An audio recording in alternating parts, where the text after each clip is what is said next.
not a YouTuber, just like making videos. And I'm telling you, man, I'm seeing what's happening. I'm seeing what's happening here. They're using all sorts of diversion tactics, deflection, and then they're gonna march these bootlickers out here. I consider a black face with a white mentality. You know, to get us to focus off the police officers, whether they're using excessive force, you know, their misconduct, and then you know, focus on, you know what I'm saying, the mentality of, you know, the hood or black people and so forth. You know, I'm like, this technique has been done by Stephen Molyneux, and now we're seeing Tommy Sotomayor and David Carl, you know what I'm saying, use these same antics.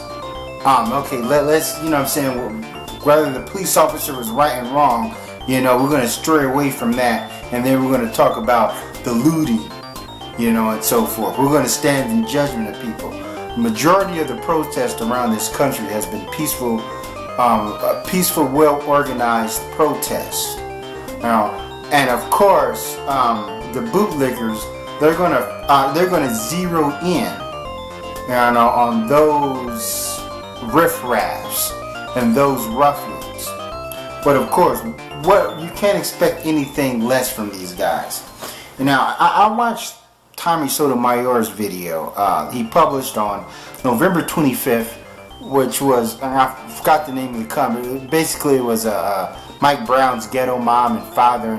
I'm like, how in the fuck can this dude ever, Tommy Sotomayor, whose whole stint on YouTube has been one embarrassing debacle after another one, how can he fix his face to stand in judgment of anybody, of any woman, just seeing who he is involved with? I'm like, this dude was literally, by people's terms, simping. He grabbed some East European, probably an undocumented immigrant from some abandoned garage, sleeping on a sleeping on a mattress on the floor. I'm like, we've seen this dude's background has been exposed. I'm like, this dude cannot sit up there and judge or scrutinize anybody. But Tommy Sotomayor is the master of deflection, which, you know what I mean, he'll, you know, don't worry about me, just look at all these ghetto people, look at hair hats, you know, to divert the attention from him.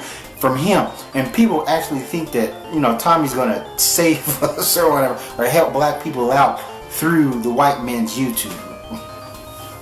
That's ridiculous. And the thing is, and because of recent events, Tommy Sotomayor's platform, this whole platform of, you know, of the black, we need fathers in the house. And of course, I'm a pro-advocate of a traditional American family, since I come from an American family. But, you know, we see Mike Brown had father figures in his life. You know, he has father, real father, and his stepdad. And, you know, and Trayvon Martin had a father. So it's like, you know what I'm saying, they're saying Tommy's whole platform, you know what I'm saying, his whole moniker is like, oh, well, you know what I'm saying, a father in the house, they were raised by single black women. But I'm not criticizing anybody's father, but there are bad fathers out there. I'm not saying Mike Brown's father was bad because he was sagging his pants, but, you know, there's fathers out there selling dope in the same house that their kids are asleep in. You know, this problem with the black commonwealth goes far beyond that. But my thing is like this, you know what I'm saying, since people are saying, well, look at the environment he grew up in, Mike Brown may have caused his own death, and this ain't going just talking about him, because I know that, you know, the bootlickers have become vultures and buzzards, picking the bones dry of this dead kid. I'm like, as a child, with my father being such an extreme disciplinarian, I've done dumb stuff. I've stolen. I've said in my videos that at one point in my life, I was a kleptomaniac. I remember one particular time when I was living in Europe, because over there it was very easy to steal, and I was in some sort of store, and I wasn't stealing, but my friend was stealing. He ran out, and they caught me, and they grabbed me to hold me because I was an accomplice, I guess. And you know, and I was acting very bellicose. You know, I was uncontrollable. I was like a wild animal. They had to lock the store up just to pertain me. You know, I was just a dumb kid. Some kids do dumb things. Now, in no way am I condoning violent street culture, but let the punishment fit the crime. Someone out there do something dumb, then lock them up, you know, and so forth. You know what I'm saying? I understand people are responsible for their own actions. You know, if you're not, then you're a beast. But there's people who's sitting at, you know what I'm saying, these are high authoritarian figures. We have to hold them to a greater standard. You know, they have a code of conduct that they have to abide by.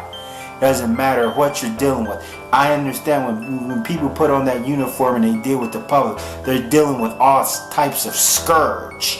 I understand that, but there's a way you must conduct yourself in certain situations. You don't need to have that job. As I said before, I used to work inside of a jail cell or a prison institution. Now, actually, I worked for the evil corporation of CCA when I was 23 years old, 23 to 25. I only wanted to work inside this establishment in order to because I wanted to be actually a prison counselor. You know, my mom used to be a counselor.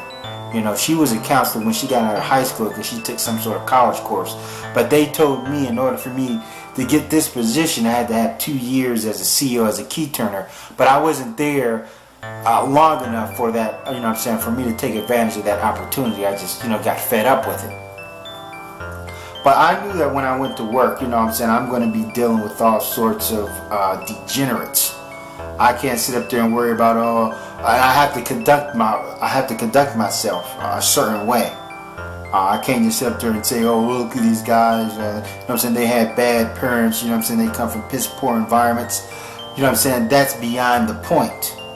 You know. And the thing is, when you want to sink yourself low to their level, then you can't get mad at them for reacting the way they do. You know what I'm saying? Because now you've just abandoned all your training. You know, your code of conduct that you're supposed to abide by. You know what I mean? That's why you get paid. You know what I'm saying? Police officers, authoritarian figures get paid. You know what I'm saying? You get a uniform, get a cop car, all taxpayers' money. You know what I'm saying? The taxpayer ain't paying these thugs, you know, and so forth that act wild out or whatever. If you're not equipped for the job, you know, then, you know, you should find other work. And as far as, you know what I'm saying, the Darren Wilson thing, I said before, I would have respected him if he would have been like, well, you know what I'm saying, I just lost it, I blinked out, I don't know what came over me, the guy pissed me off, I let off shots. Rather than him putting together that ridiculous patchwork story. And it's inconsistent, you know what I'm saying, with eyewitnesses or certain eyewitnesses and so forth, but still. And that's how I look at it, you know. The only person that knows exactly what happened is Mike Brown's friend and Darren Wilson, you know, and there's some witnesses, but the witnesses' stories, they're just too conflicting there.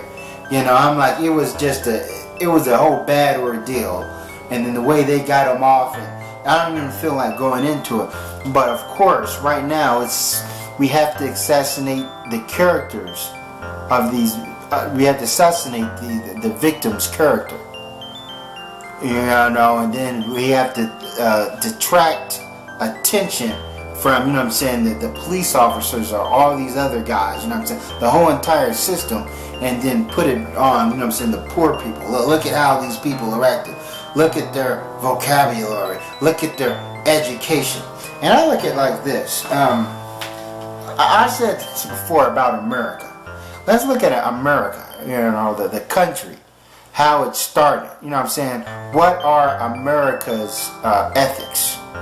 You know what I mean? What is America's values? You know, I look at, you know, we love violent video games, violent movies. This whole country's about violence and aggressions and boom, in your face, you know. And then soon when you see black people, you know, acting, you know, a little rambunctious, then everybody's like, oh, what happened here? Like America outside the black community is all about country clubs and puppy love. No, it's not. You know, I'm like, this is a gun-ho environment. You know, I'm like, you know what I'm saying? Give me my beer, give me my booze, and give me my beer, give me my boobs, give me my booze, and give me my bullets. As they say, God didn't create all men equal, but Sam Coke did. Alright, so I may be paraphrasing or something like that. So America has a double standard when it comes to black people. You know what I'm saying? America is very hypocritical when it comes to black people. But you know what I'm saying? They're gonna march. They're gonna you know what I'm saying? March these the bootlickers out here, so black people will face the blame, and the white, and we don't even have to pay attention to white people and so forth. That we have to get ourselves together in order for whites to respect us. But that is false, because we know when we was doing our Reconstruction, white people did everything in their power to try to sabotage us. You know what I'm saying? Whether it be structurally, whether it be directly or physically.